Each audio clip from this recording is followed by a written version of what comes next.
Congo ne tombera jamais. Des Républicains qui étaient totalement désavoués. Et d'ailleurs, les premiers mots de Vladimir Poutine étaient pour dire cette élection est légale. Ça n'arrive jamais de commencer par ça dans une démocratie parce que ça va de soi. Écoutez, illégal, je vais vous dire une petite réflexion sur la terminologie. Je vais vous dire ce que c'est vraiment illégal ou antidémocratique.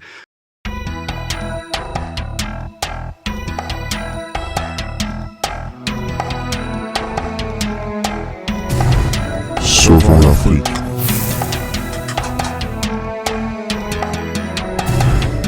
Sauvons l'Afrique.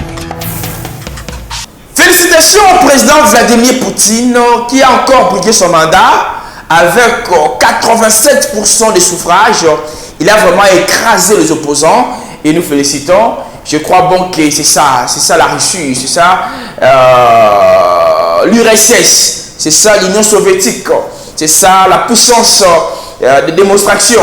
Parce que après les élections en République démocratique du Congo, dont le président Félix avait brigué avec beaucoup de suffrages, nous voyons encore aujourd'hui le président russe Vladimir Poutine a encore brigué les mandats avec beaucoup de suffrages. Mais il y a un problème qui se passe. Les États-Unis, la France, l'Ukraine, beaucoup de pays de l'OTAN n'ont même pas envoyé une lettre de félicitations et de motivation au président Vladimir Poutine. Mais le porte-parole de l'ambassade de Russie en France, M.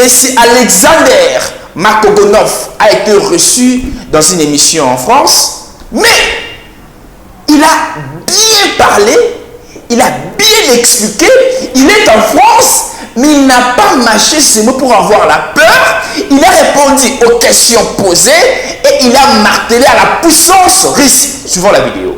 Bien sûr, il est beaucoup plus fort ce soir, car il a été réélu avec un score record, avec un score hyper convaincant pour tout le monde, non seulement pour les Russes, mais pour nos détracteurs à l'étranger.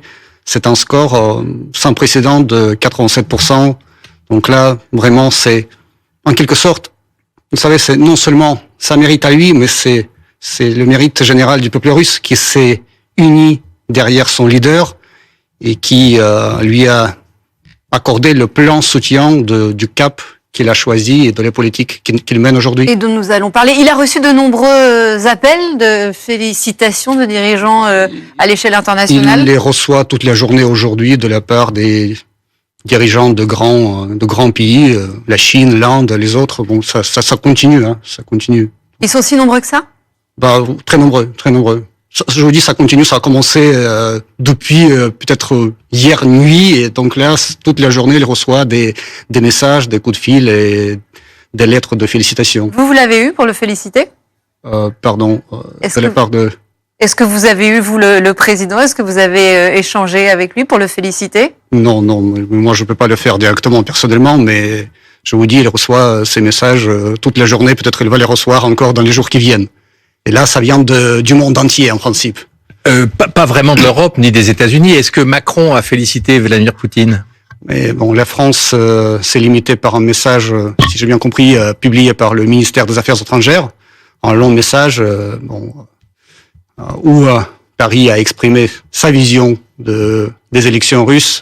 Des élections qui ne sont pas libres et démocratiques. C'est la formule de la France, et surtout qui condamne le fait qu'il y ait des élections dans des territoires occupés qui appartenaient à l'Ukraine avant l'invasion russe. On va le voir, le communiqué. Les conditions d'une élection libre, pluraliste et démocratique ne sont pas réunies, et la France, effectivement, fait savoir aussi qu'elle ne reconnaîtra jamais les résultats de ces scrutins organisés dans les territoires ukrainiens occupés par la Russie. C'est un ensemble de clichés, en fait, très répandus à l'Occident. Il y a rien de nouveau pour nous. En principe, c'est le déni, en quelque sorte, donc le refus de reconnaître la réalité géopolitique. Et qu'est-ce que vous répondez à ces nombreux pays qui disent que ces élections ne se sont pas déroulées dans des conditions démocratiques? Quelle garantie vous leur donnez? Mais regardez, les élections qui se sont tenues en Russie, c'était des élections organisées en bonne et due forme selon toutes les règles et les procédures démocratiques pour les élections qui sont applicables dans tout un nombre de pays démocratiques. Il y avait des observateurs étrangers, y compris des pays occidentaux, y compris de la France, je dois vous dire. Il y en avait plusieurs centaines de Un observateur des Républicains qui était totalement désavoué. Et d'ailleurs, les premiers mots de Vladimir Poutine étaient pour dire cette élection est légale. Ça n'arrive jamais de commencer par ça dans une démocratie parce que ça va de soi. Écoutez, illégal, je vais vous dire une petite réflexion sur la terminologie. Je vais vous dire ce que c'est vraiment illégal ou antidémocratique. Dans l'Ukraine, où le président, comme vous le savez, par la décision unilatérale et anticonstitutionnelle, a supprimé tout simplement les élections qui auraient dû se tenir en mai. Et on ne fait pas des élections dans un pays en guerre. C'est ça on qui fait est pas illégal. des élections dans un pays en guerre. Comme vous le savez, nous sommes aussi dans un état du conflit militaire. Ah, vous êtes en guerre? Non, nous sommes dans un état du conflit militaire et quand même nous avons organisé ces élections, malgré tout, justement pour légitimer la politique que nous menons. Avec 8 millions d'Ukrainiens qui ont été obligés de prendre le chemin de l'exil à cause de la guerre, on peut pas faire des vraies élections démocratiques, entre guillemets. Non, je vous dis, comme vous l'avez vu, nous avons organisé ces élections avec un score que vous ne pouvez pas nier, que vous ne pouvez pas tout simplement oublier et ignorer. C'est un score qui dit tout. Un score à la soviétique, un score digne de l'URSS. Justement, Bon, ça rend jaloux, je peux imaginer, pour n'importe quel pays occidental, c'est un rêve. Obtenir un score de 87% des voix, c'est museler l'opposition. Et d'ailleurs, on a observé depuis plusieurs années une législation, je ne parle pas de l'Ukraine, je parle de la Russie, une législation qui a durci les conditions de l'exercice des oppositions. On a le niveau pour être crédible, recevable est passé de 10 000 à 50 000 militants. Les branches doivent être reconnues dans la moitié des régions, ce qui n'existait pas. Les exécutifs locaux sont nommés au lieu d'être élus. Donc il y a un durcissement des oppositions qui, dans ces dernières années, a été considérable, qui a amené, je parle même pas, Ulysse a eu de raison de parler des millions d'Ukrainiens, mais on estime qu'il y a 1 million de Russes qui ont fui leur pays. C'est-à-dire, moi, je trouve ça très inquiétant dans une démocratie. Un chef qui obtient 87% des voix, ça veut dire que la démocratie ne fonctionne pas, monsieur. Vous ne pouvez pas dire autrement. Dans un pays démocratique, il y a des gens qui s'opposent au chef de l'État, qui disent qu'il y a une autre vision. Et en plus, les malheureux 13%, ils sont autour de monsieur Poutine en couronne. Mais vous nous dites ça, à un cheval de bois, il vous donne un coup de pied. Alors, tout d'abord, il y avait 4 candidats, ce que rend ces élections déjà compétitives. Le fait qu'ils n'ont pas gagné suffisamment de scores pour que ça vous plaise, donc là, c'est leur problème à eux, c'est pas les problèmes du président Poutine qui jouit d'un soutien énorme de tout le peuple russe, comme vous l'avez vu. Et non, mais même ses opposants étaient ce soir sur scène avec lui pour célébrer sa victoire. Ils n'ont jamais débattu, ils pensent la même chose que lui, ce sont des opposants très arrangeants quand même. Ce sont des fantoches. Chaque candidat avait son programme, chaque candidat pouvait... Quel était le programme de Vladimir Poutine, justement? Mais peut-être, vous l'avez montré... non, on l'a cherché. Vous avez le montré programme de Vladimir Poutine avait l'air d'être Vladimir Poutine. Vous avez diffusé des extraits de cet événement, justement, dans votre antenne. C'était un grand discours devant l'Assemblée fédérale où il a dessiner les lignes magistrales de sa politique pour le futur, pour pratiquement dans tous les domaines. Et donc là, il continue, tout simplement, ce qu'il a prévu. 87%, c'est pas un score de dictateur pour vous?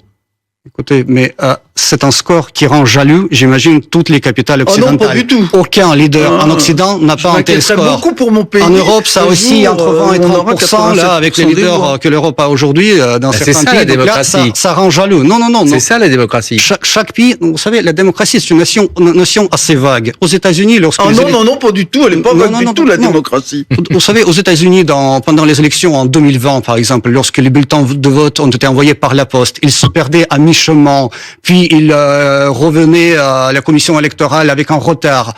Les bulletins de vote qui étaient envoyés à des personnes qui étaient déjà mortes, mais qui quand même étaient remplis par quelqu'un. Vous savez, ça pose beaucoup de questions. Donc là, il n'y a pas de démocratie parfaite en ce sens. Dans chaque pays, il y a des particularités.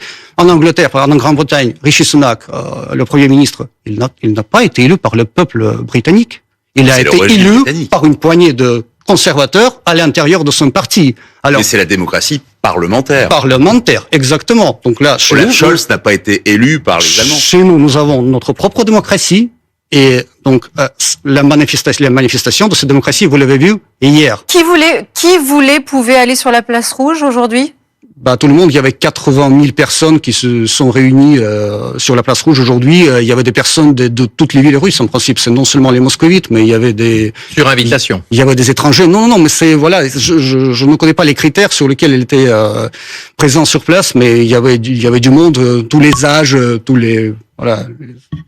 Vous connaissez pas les critères, mais visiblement, il n'y avait aucune place à l'improvisation lors de cette célébration sur la place rouge, ce qui pose question quand même lorsqu'un président a été réélu, soi-disant triomphalement, avec 87% des voix. Vous savez, aujourd'hui, nous vivons un moment assez particulier. Vous êtes au courant de ce qui se passe aujourd'hui, là, pour la Russie. Donc là, les mesures de sécurité, surtout sur la place rouge, c'est une chose prioritaire. Donc là, tout le dispositif qui a été mis en place au niveau policier et sécuritaire, donc là, ça justifie...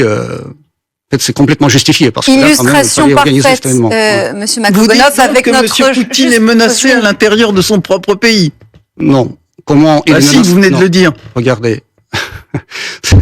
Il est menacé à l'intérieur. Vous savez, vous pouvez inventer tout type d'hypothèses, mais vous avez tout vu hier, vous avez tout vu aujourd'hui avec un soutien, avec un tel soutien. Donc là, il ne peut être que soutenu. Les menaces, bien sûr, il y en a, bien sûr. Répondez à sa question. Oui. Est-ce que Vladimir Poutine craignait pour sa peau aujourd'hui lorsqu'il a célébré sa victoire? Mais comment il peut craigner pour sa peau étant sur la scène devant 80 000 personnes? C'est pas quelqu'un qui se cache dans son bunker. C'est pas quelqu'un qui se cache, je ne sais pas, quelque part dans la forêt. C'est quelqu'un qui se présente publiquement devant une foule énorme, justement parce que c'est un leader du peuple russe. Il est devant le peuple russe, il est avec le peuple russe. Tout de même que c'était une atmosphère étrange. Il se trouve que j'ai couvert l'élection présidentielle en 2012 pour le retour de Vladimir Poutine, avec une spontanéité, je dirais déjà entre guillemets, mais il y avait une vraie atmosphère de fête. Pourtant, il faisait moins 31 ce jour-là, en mars 2012, et avec une vraie atmosphère de victoire. Hier, lorsque notre envoyé spécial Jérémy Normand est en train justement on va regarder cette séquence, juste Patrick. Hier soir ou non, tout à l'heure, puisque vous y venez. Alors, on peut peut-être commencer par ce qui s'est passé hier, et on montre la suite après. Allez-y. Avec justement,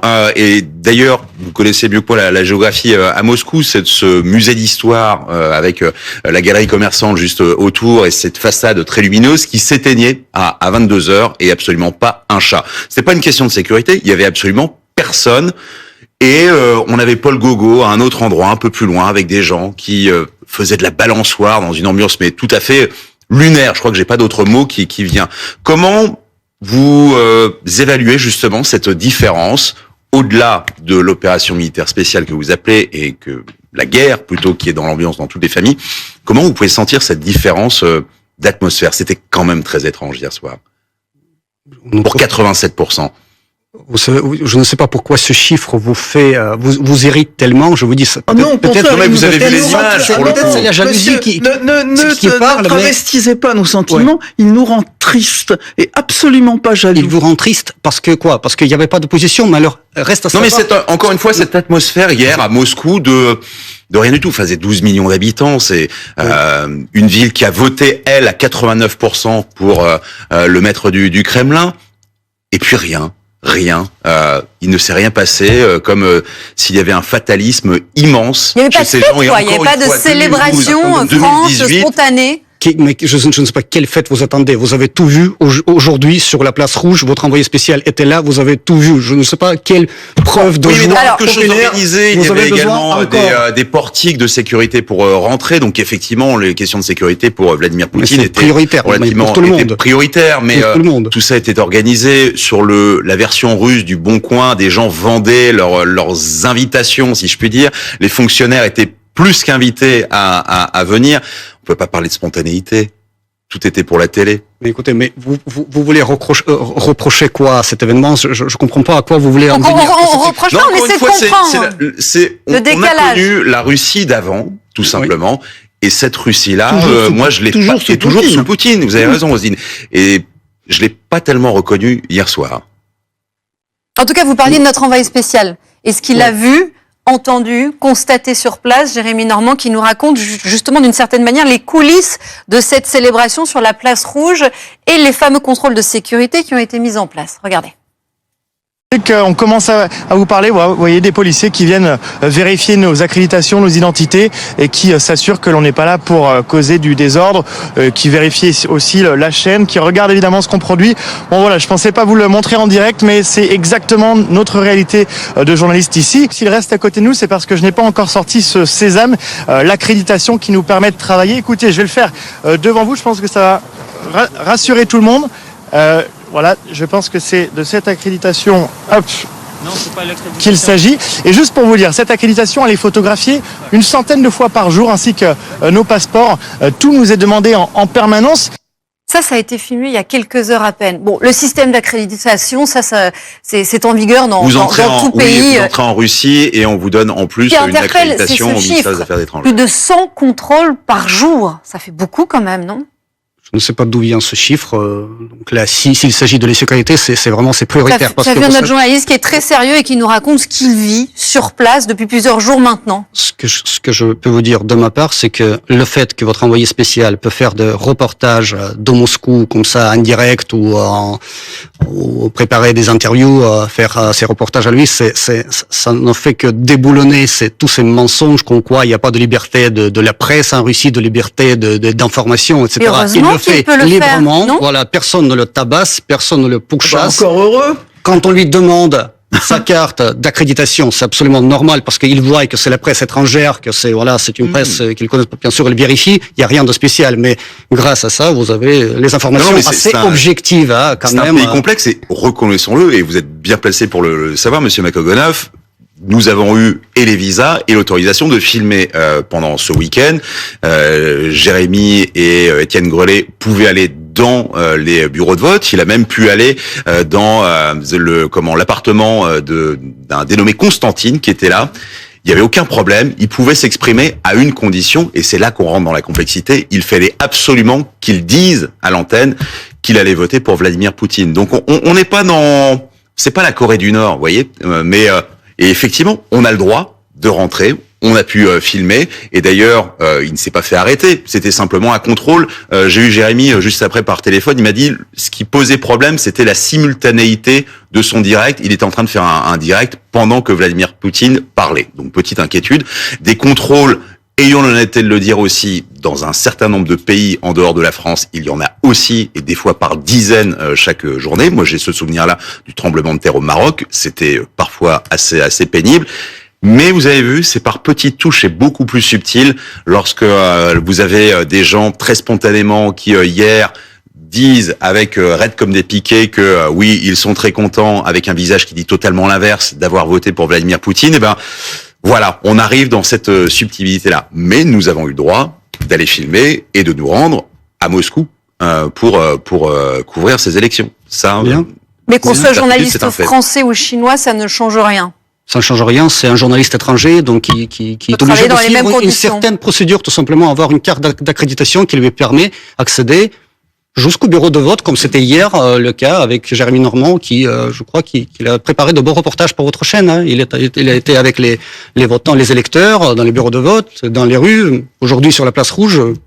Bravo. On peut pas en dire autant pour les journalistes russes qui, eux, pour beaucoup, en tout cas la presse indépendante est condamnée à l'exil. Les journaux ont été fermés, les radios aussi, et la plupart des journalistes importants d'avant l'invasion russe en Ukraine, ils sont obligés de se taire ou de partir. Vous savez, la presse indépendante, c'est comme une opposition dont vous parlez. S'il s'agit de dénigrer la Russie constamment et d'être à la solde de ses sponsors étrangers à l'Occident et faire ce travail justement juste pour injecter de nouvelles infox dans l'espace médiatique et pour se battre contre la Russie dans l'espace médiatique, mais ces médias franchement ils violent la loi tout simplement parce qu'il y a la loi sur les agents étrangers en Russie. Et donc oui, là, ce sont des journalistes russes. Oui, mais qui travaillent justement pour les sponsors étrangers qui sont financés. Qui sont en opposition avec Monsieur Poutine sont vendus à des puissances étrangères. Vous savez, dans la plupart des cas, c'est vraiment comme ça. Et c'est ça qui est triste. Ah oui, c'est triste de penser ça. Ils travaillent pas pour la liberté de parole, ils travaillent pour l'argent, tout simplement. Comme les représentants de l'opposition. Quand vous parlez de l'opposition, il n'y a pas d'opposition en Russie, mais vous savez. si c'est une opposition qui est vendue à ses sponsors, si c'est une opposition qui veut déstabiliser la Russie, changer le régime, la démocratiser, etc., on n'a pas besoin d'une telle opposition. C'est pas une opposition. Ah d'accord. C'est pas une opposition, c'est les ennemis. Démocratiser, c'est-à-dire. C'est les ennemis. Ouais, Démocratiser, on n'en sait rien. Les Démocratiser, opposants sont des ennemis à la Russie. Non. Les opposants, si ces opposants-là veulent du bien au peuple russe, ça c'est une chose. Il y en a à l'intérieur du pays parce que nous avons tout un nombre de partis politiques différents. Mais si c'est une opposition comme genre la femme de Navalny aujourd'hui, qui étant à l'étranger depuis déjà quelques années, imagine un futur meilleur pour la Russie. Elle n'a pas envie de finir comme son mari. Hein. Alors parlons, ce qu'il attend s'il rentre en Russie. Parlons de lui justement, puisque son nom a été prononcé par Vladimir Poutine pour la première fois aujourd'hui depuis son empoisonnement. Il a dit, Vladimir Poutine, que son décès, je le cite, était un événement triste et qu'il avait été favorable à l'idée de l'échanger avec les Occidentaux. Il n'y avait qu'une condition, que nous l'échangions pour qu'il ne revienne pas. Il n'avait jamais cité son nom depuis son empoisonnement. Il le fait ce soir, enfin aujourd'hui, à ce moment-là, alors qu'il est en train de célébrer son triomphe. C'est pas très courageux quand même. Non, c'est rien. Après, il a cité son nom. C'est une triste histoire, vraiment dommage. Mais vraiment dommage. C'est pas triste, c'est tragique. Ce qui est triste. Oui, vraiment dommage parce que ce qui est triste, c'est que sa femme, qu'il aime tellement et qui pleure devant la caméra, la dernière fois, elle l'a visité en prison il y a 2 ans. Et elle n'est pas venue aujourd'hui, justement, pour récupérer son corps. Qu'est-ce que vous sous-entendez? Vous remettez en question la peine de sa justement, femme? Oui, on parle vraiment des choses vraiment tristes. Et vous savez que le même sort l'attend. Aujourd'hui, sa femme, elle manipule son nom, elle manipule cet événement tragique de la famille à des fins politiques. Non, mais elle est rentrée avec lui à Moscou et lui a été arrêté immédiatement. Oui, mais il est mort en prison, donc on comprend qu'elle puisse. Elle n'est pas poursuivie par la justice russe. Elle peut venir en Russie sans problème. Elle n'est pas venue depuis 2 ans. La dernière fois, elle se sont vues en 2022. Là, elle pleure. Visiblement, elle veut poursuivre le combat de son mari. On a des images d'elle. Elle a voté elle-même à distance depuis l'Allemagne. Elle a voté à l'ambassade russe à Berlin. Et pour elle, la page n'est pas tournée. Elle le dit. Elle veut poursuivre le combat de son mari. Oui. Vous allez la laisser faire? Tant que ça se paye, bien sûr, elle va poursuivre son combat parce qu'elle est bien sponsorisée. Tant que ça se paye, c'est-à-dire? Tant que ça se paye, mais elle le fait pas pour rien, pour les bonnes idées. Elle est payée pour ça. Mais il est payé pour ça, parce que là, son objectif... Elle est payée par qui? Par les structures intéressées, que ce soit les services de renseignement étrangers ou voilà les puissances étrangères, peu importe, parce que son objectif c'est de déstabiliser la situation en Russie. C'est pas anodin ce que vous dites. Elle est payée par qui? Non, mais et quand même, là, elle passe son temps à l'étranger déjà depuis des années. Donc là, elle est financée par voilà, elle va vivre sur quelque chose, elle a de l'argent de quelqu'un, de quelque chose. Donc là, et les centaines de personnes qui sont venues à midi, boulevard Lannes, chez vous à l'ambassade de Russie, dimanche, ce sont des gens qui étaient payés aussi? Ces gens-là, je ne sais pas, je suis pas au courant de leur objectif, mais ils sont venus, puis ils sont répartis. Il y avait une poignée de gens, je ne sais pas combien de personnes exactement, mais il y avait des milliers de ceux qui sont venus pour voter et pas pour manifester. Donc là, vous savez, c'est des cas isolés. Il y avait bien sûr, c'était toute une campagne dans les réseaux sociaux, mais ça aboutit à quoi? À rien, en principe. Je reviens sur Navalny. Vous avez dit les opposants sont des ennemis. Navalny, c'était un opposant à la politique de Vladimir Poutine, on est d'accord? En l'opposition comme telle, mais en principe, rien nous dit que c'était un opposant. Vous savez, c'était plutôt un manipulateur des jeunes esprits assez faibles lorsqu'elle les appelait à venir sur les places pour manifester et provoquer la police. Mais vous savez, c'est de l'extrémisme. C'était bien un opposant, en fait. C'était bien un opposant au régime. Oui, j'imagine que c'était un opposant de régime parce que là, son objectif était justement de déstabiliser le régime de notre pays et de faire tout pour que... Mais vous dites aussi que c'est un ennemi de la Russie? Vous savez, non, c'était un citoyen russe, c'était pas un ennemi de la Russie, mais ce qu'il faisait au final, c'était hors la loi avant tout, et c'était pas pour la Russie, c'était dans les intérêts de quelqu'un d'autre qui était derrière lui et qui est aujourd'hui derrière sa femme. Non mais est-ce qu'elle peut revenir en Russie sans crainte, elle? On a des preuves. Est-ce qu'elle peut revenir en Russie sans craindre quoi que ce soit? Vraiment, elle n'avait aucun problème de venir en Russie récupérer le corps de son mari s'il le voulait. Elle n'a pas voulu. Elle préfère de rester à l'Occident et raconter des histoires sur un méchant régime, etc., etc. Mais vous savez, c'est pas vrai. Et si elle veut à un moment donné revenir en Russie pour faire une sorte de révolution en utilisant l'argent de quelqu'un qui la sponsorise, on n'a pas besoin d'un nouveau Lénine en jupe. Oh là là là là. Dites donc, hein, vous tenez des propos d'un sexisme débridé, là. Non, mais c'est pas de propos sexistes. Non, mais ça rappelle un petit peu cette histoire. Lénine, avant de revenir en Russie. Qu'est-ce que c'est? Qu'est-ce que c'est que ces propos, monsieur? La femme qui est sur le plateau est absolument choquée par la façon dont vous vous exprimez. Lénine, avant de venir en Russie en 1917, pour faire la révolution, il a passé 13 ans à l'étranger. Donc là, ici, cette madame, elle veut peut-être répéter cette expérience, on n'en sait rien, mais... Oui, elle se considère en exil. Donc elle pourrait représenter une menace pour le régime. Non, mais elle représente rien en principe. Non, mais vous avez dit, vous l'avez comparé à Lénine. Oui, mais j'imagine que c'est son projet. Un jour, revenir en Russie et, je sais pas, faire une révolution, la démocratisation, je ne sais pas ce qu'elle a dans la tête. Mais franchement, les Russes ne vont pas suivre ces...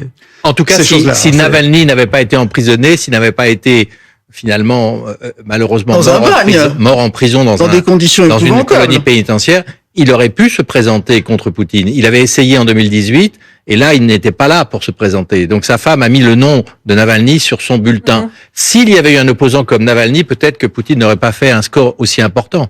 Vous dites opposant, parce que vous voulez le présenter comme tel. Pour nous, c'est un prisonnier du droit commun, rien de plus, qui était en prison et qui malheureusement mort en prison. Mais ça arrive assez souvent dans tous les pays que les gens meurent en prison. Non. Yvan Colonna, là, chez vous en France, il a été assassiné en prison. Jeffrey Epstein aux États-Unis, il s'est pendu en prison. Vous mélangez tout. Là, vous mélangez tout. Ça arrive, tout peut arriver en prison. Donc il y a des gens quand même qui ont des problèmes de santé et qui peuvent mourir en prison ou dans la vie normale. Il était en prison pour ses idées politiques. Il a été en prison, je vous dis, c'est un prisonnier de droit commun. Il a été en prison parce que là, il y avait pas mal d'articles du code pénal qu'il a violés. Et là, il le savait en rentrant justement de l'Allemagne où il était après ce fameux cas de l'empoisonnement. Donc là, il savait très bien ce qu'il attendait en Russie. Mais là, il voulait provoquer exprès. Que Navalny manipulait les jeunes. On a été frappé par les mots, pour le coup, de Vladimir Poutine à l'endroit des jeunes. Il avait un message à leur faire passer d'avenir. Mais quel avenir pour des jeunes Russes dans un pays isolé économiquement et qui ont une forte probabilité de finir sur le front, mobilisés ou dans l'exil, comme le disait Roselyne. Qu'est-ce qu'on peut avoir? Et c'est là qu'on revient encore une fois au programme de Vladimir Poutine qui avait l'air d'être simplement, en deux mots, Vladimir et Poutine. Pour tous ceux qui continuent à croire dans ce mythe de la Russie isolée, la réponse est très simple et se réduit vraiment à 3 mots: dans vos rêves. Donc la Russie isolée, je crois que ce score des élections a bien montré tout l'échec total des efforts de nos détracteurs de voir la Russie, son président isolé, de voir la Russie déstabilisée et affaiblie de l'intérieur. Maintenant, la Russie, avec tout ce soutien accordé à notre président de la part de son peuple, la Russie peut progresser, la Russie peut continuer son développement avec une marche ferme et la jeunesse a toutes les chances pour s'épanouir dans ce pays. Parlons de la suite justement et des propos menaçants qu'a tenu une fois de plus le président russe hier, juste après sa victoire. Écoutez. Je pense que tout est possible dans le monde moderne, mais je l'ai déjà dit, et il est clair pour tout le monde que ce conflit entre la Russie et l'OTAN ne sera qu'un pas vers une troisième guerre mondiale à grande échelle. Je ne pense pas que cela intéresse qui que ce soit. Que veut-il dire exactement? Il veut dire que aujourd'hui on vit dans un contexte assez inquiétant, parce que vu cette fuite en avant que nous voyons de la part des pays occidentaux, bien sûr, ça fait réfléchir et ça inquiète beaucoup. Donc là, aujourd'hui, on vit dans des conditions qui s'aggravent, et surtout avec les déclarations que nous entendons de certaines capitales occidentales. Et franchement, la seule chose auquel il a encore fait référence, Vladimir Poutine, hier. Il a fait référence aux propos d'Emmanuel Macron. C'est devenu votre obsession, le président français? Non, c'est pas devenu notre obsession. Vous savez, quand on entend le mot Poutine 1000 fois par jour dans les médias français, quand on entend le mot Russie 1000 fois de la part par les voix des dirigeants français, c'est plutôt l'obsession pour vous, président Poutine et la Russie. Mais est-ce qu'il y a un face-à-France autant Est-ce qu'il y a maintenant un face-à-face Macron-Poutine? Face à face, mais vous savez, peut-être pour vous, c'est face à face, c'est c'est quelque chose de journalistique pour nous. Vous savez, le président Poutine, il a parlé d'Emmanuel Macron. Il a même fait une référence. On lui a posé cette question. Au colonialisme français dans les pays africains, en parlant de la rancune de la France. D'ailleurs, les putschistes du Niger, par exemple, est-ce qu'ils ont félicité le président Poutine? Vous savez, ceux qui ont fait le pouvoir. Je ne sais pas encore. Oui, je vous le dis. Eh bien, la réponse est oui. Et alors, les amis de vos amis sont vos amis. C'est-à-dire que, en fait, un score de 87%, ça convient aux putschistes du Niger, d'une certaine manière. Mais la France aurait toutes les chances d'être notre ami, mais aujourd'hui, la France choisit un autre camp. Donc là, la France préfère rester parmi les adversaires de la Russie, ce qui est triste en fait. Pour moi, là, la Russie, on n'a aucun litige avec la France. On n'a pas de frontière commune, on n'a pas de litige au niveau il faut se méfier de territoire. C'est quand on a une frontière commune avec la Russie qu'il faut se méfier. Oui. Je ne sais pas, il faut pas se méfier parce que vous savez, tous les pays qui avaient avec nous les frontières communes, tout était bien entre nous. Mais bon, si quelqu'un veut provoquer, et si quelqu'un veut provoquer la guerre. Puisqu'on parle de provocation, moi je dois dire que pour moi la Russie c'est le pays de Tchekhov, c'est le pays de Tolstoï. Exactement, et ça leur est. Et vraiment la façon dont s'exprime Monsieur Medvedev vis-à-vis de la France, qui a choqué, y compris des adversaires de Monsieur Macron, des concurrents qui ont été horrifiés par les propos, la vulgarité, la grossièreté, le laisser-aller d'une personnalité éminente. Écoutez, quand on veut la paix, quand on fait des grandes proclamations, on s'exprime pas comme un porc. Vous savez, mais quand on entend les dernières déclarations de Paris, justement, là, non, monsieur, ça fait réfléchir. On essaie de comprendre le message. Des oppositions dans des termes courtois et élégants. Vous savez, c'est des déclarations qui se rajoutent, qui se complètent, qui se précisent et qui se contredisent. On va les lire juste. On va les relire ces déclarations de Dmitri Medvedev. Macron s'apprête à se rendre à Kiev, mais c'est un trouillard zoologique. Quoi qu'il en soit, je recommande à son bureau de prendre plusieurs paires de caleçons. Ça sentira très fort. J'ai écrit ça ce matin et je n'ai pas eu le temps de le publier. Et le soir, il s'était déjà chié dessus. Pauvre France. Vous n'avez pas honte quand vous lisez ça? Quand vous entendez ça? C'est l'avis privé de M. Medvedev, je ne peux pas monter. Il est membre du Conseil national de sécurité. Vous savez, c'est l'ancien président de la Russie. Est-ce que ça reflète l'opinion de Vladimir Poutine sur Emmanuel Macron? Ça reflète avant tout l'opinion de M. Medvedev. Ça reflète peut-être l'opinion de la population russe lorsque nous entendons les déclarations de Paris qui nous inquiètent un peu parce que ce sont des déclarations assez belliqueuses et qui peuvent avoir des conséquences assez néfastes pour non seulement pour nos deux pays, mais pour le monde entier. Mais qui ne sont pas du tout sur le même registre. Vous êtes bien d'accord? Est-ce que cette vulgarité, elle est en adéquation avec ce que pense Vladimir Poutine? C'était une question simple. Vladimir Poutine, comme vous le voyez, il ne s'est jamais exprimé comme ça dans un tel registre. C'est le registre personnel de M. Medvedev qu'il a choisi. Et alors là, laissons ce registre à lui. Mais bon, ça c'est vraiment. Vous ne le soutenez pas. C'est sa manière à s'exprimer. Vous ne le justifiez pas quand même. Je ne veux pas vraiment le juger, le justifier ou le soutenir. Il s'est exprimé comme il veut. Vous savez, moi, il y a d'autres registres. On va pas vous demander ça. Mais la dernière déclaration du président de la République, ça a été effectivement de dire que si il en était besoin, la France pourrait envisager d'envoyer des troupes au sol et de faire des opérations militaires au sol en Ukraine. Je dis bien en Ukraine. Comment vous réagissez à ça? Ces déclarations, il y avait toute une série de déclarations. Ce qui est intéressant, c'est que ces déclarations, ils ont fait beaucoup plus peur aux Français et aux alliés de la France qu'à Moscou. Donc, je ne sais pas, aujourd'hui, nous vivons en quelque sorte dans un spectacle shakespearien lorsque l'Ukraine, c'est Juliette qui cherche désespérément son Roméo qui est prêt à se sacrifier, se suicider pour elle. Et il y a cette fameuse phrase, ça me fait penser à l'acte 5 de Roméo et Juliette, « Homme mal, t'es prompt à entrer dans les pensées de l'homme au désespoir ».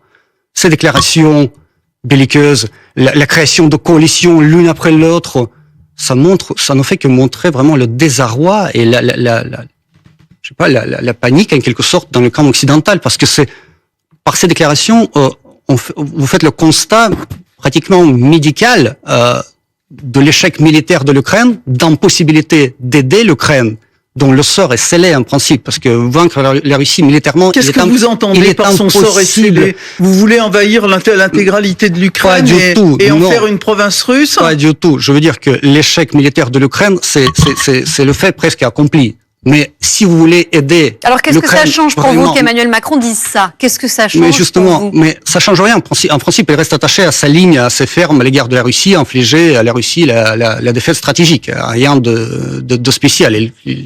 Il reste fidèle à cette ligne.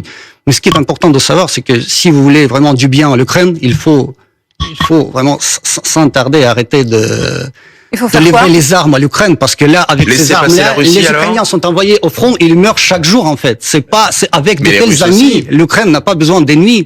Mais les Russes aussi meurent au front. Jusqu'où? Mais jusqu'où? Justement, jusqu'à la paix. Jusqu'à ce que les objectifs de l'opération militaire spéciale ne soient atteints. Alors justement, qu'est-ce que cette réélection de Vladimir Poutine change de vos ambitions militaires? Non, mais ça change rien en principe. Ça change rien. Donc là, le peuple russe a exprimé le soutien à son président et au commandant en chef de l'armée russe. L'opération militaire spéciale continue, parce que la victoire dans cette opération militaire spéciale va justement assurer les conditions nécessaires pour le développement de la Russie. C'est-à-dire quels sont vos objectifs là? Quelles sont les priorités de ce président réélu? En ce qui concerne les objectifs concernant l'opération militaire spéciale, on revient à cette question. Nous voulons avoir, et moi je le répète d'une interview à l'autre, nous voulons avoir à nos côtés un pays qui n'est pas hostile à nous, qui ne représente pas une source de menace permanente pour la Russie, qui n'est pas utilisé de l'extérieur pour affaiblir, acculer ou fragiliser ou démanteler la Russie. Donc aujourd'hui, l'Ukraine, c'est une menace directe. L'Ukraine dirigée par ce régime corrompu, criminel et dirigé de l'extérieur. Ça veut dire que vous voulez le remplacement du régime de Zelensky?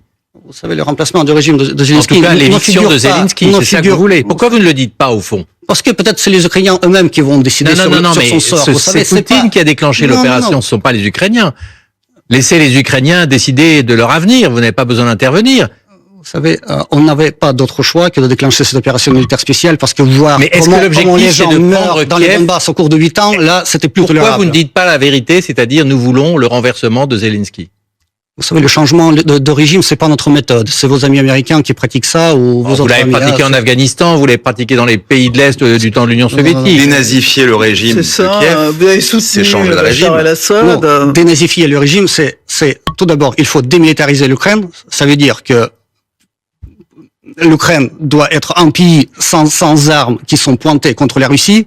Donc, dénazifier l'Ukraine, ça veut dire qu'il n'y a pas de place d'idéologie nazi ou néo-nazi dans ce pays, parce que là, c'est partout, ça s'est pénétré il y a longtemps dans tous les échelons du pouvoir ukrainien, et voilà, c'est très populaire. Je vous rappelle que Zelensky est juif de confession. Oui, mais bon, ça comment peut-on être juif et nazi en même temps? Comme vous le voyez, tu peux être juif et en même temps suivre très bien les idées néo-nazis. Vous ne nous en direz pas plus sur les objectifs de la Russie sur les prochains mois. Bien compris, c'est Kiev. Oui, enfin, je veux dire. Juste un mot. Est-ce que le port d'Odessa est à dénazifier? Écoutez, mais là, Kiev, Odessa, je vous dis, la Russie, c'est un immense pays. On n'a pas besoin de nouvelles conquêtes territoriales. Nous avons besoin de la paix avec au-dessus de la mer Noire. C'est ce que vous essayez de faire, y compris face aux avions français. Vous savez, c'est une vieille formule que le président Poutine a déjà évoquée. Plus long sera la portée des missiles qui frappent la Russie, plus loin nous serons obligés d'écarter ces lignes d'où vous aurez toujours un voisin, vous aurez toujours une frontière. Donc on n'en saura pas plus, en tout cas, sur le calendrier. Est-ce qu'une trêve pendant les Jeux Olympiques, ce que voudrait demander Emmanuel Macron, c'est envisageable pour la Russie? Mais le président a déjà répondu à cette question. Si cette trêve va servir à réarmer l'armée ukrainienne, à lui fournir encore des armes supplémentaires, et puis encore une fois continuer les combats, bon, ça sert à rien. Vous savez, il faut qu'une trêve serve à quelque chose. Ça veut dire à la poursuite de négociations et puis à l'établissement d'un paix durable et des conditions pour la paix. Mais là, vous savez, La réponse est donc la réponse est non. Répondez clairement. Déclarer une trêve qui profite uniquement au régime de Kiev, ça sert à rien. Merci, vous allez plus loin que le président. En tout cas, Poutine il a dit et redit, la Russie sera intraitable. Dans son discours, la Russie sera intraitable. Intraitable, c'est-à-dire? Je vous le demande. Mais je comprends pas ce que ça veut dire, intraitable. Mais c'est lui qui est intraitable avec, j'imagine, les pays la moindre qui sont menace. Pas d'accord avec eux. Non, mais à la moindre menace, vous savez, les menaces, il faut pas, tout d'abord, il faut pas confondre les menaces et les avertissements de la part du président Poutine. Quand il avertit, il avertit. Il ne menace personne. Il faut pas vraiment inventer des choses qui n'existent pas. La menace principale aujourd'hui pour l'Europe et pour les Européens, c'est les dirigeants qui n'agissent pas dans les intérêts des gens qui les ont élus. Merci beaucoup Alexander Makogonov. Merci à tous les trois d'avoir été sur ce plateau. Je voudrais essayer un peu d'interpeller, d'alerter le peuple français, la population française, qui jusqu'à présent essaye de rêver jusqu'à présent parce que vous ne comprenez pas que dans votre tête, dans la tête de votre pays, il y a un leader charismatique qui est Emmanuel Macron. Mais Emmanuel Macron essaie de mettre votre pays en péril. Comment est-ce que je peux expliquer ça? Emmanuel Macron a une politique un peu machiavélique. Comment? Vous savez, aujourd'hui, si on parle de l'OTAN, l'OTAN, c'est un bloc qui regroupe beaucoup de pays. Et parmi ces pays, nous voyons aussi les États-Unis, l'Allemagne, la Belgique, l'Angleterre. Il y a beaucoup de pays de l'OTAN. Mais par rapport à des grandes décisions que tous ces pays-là peuvent prendre pour essayer de soutenir aussi un autre pays de l'OTAN, il faut aussi avoir des négociations. Il faut aussi des pourparlers pour ne pas prendre des décisions brutales. Mais nous voyons aujourd'hui l'empire la plus forte aujourd'hui du monde, c'est les États-Unis. Les États-Unis lui-même, l'ennemi principal de la Russie, s'est méfié de ne plus prendre des décisions d'envoyer les troupes au sol. Mais je ne comprends pas vous, vous, président Macron, vous continuez toujours à prendre des décisions à l'encontre de votre population. Il faut consulter les députés parce que les députés, ce sont des porte-parole de la population.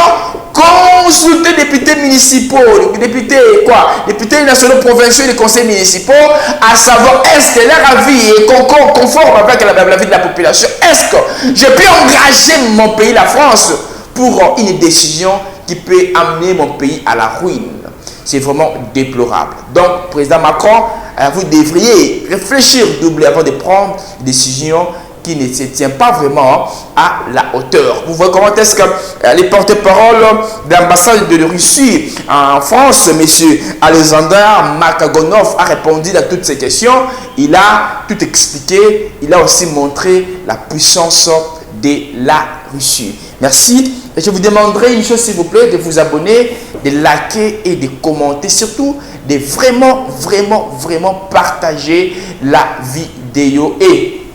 Et puis, manquer à vos suggestions. Suggérer, j'ai vu un commentaire, il y a une dame qui m'a dit de me raser. Je crois, bon, d'ici la semaine prochaine, vous me verrez avec une nouvelle coiffure.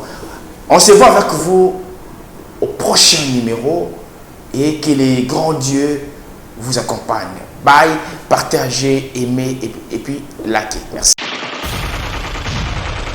Le Congo ne tombera jamais.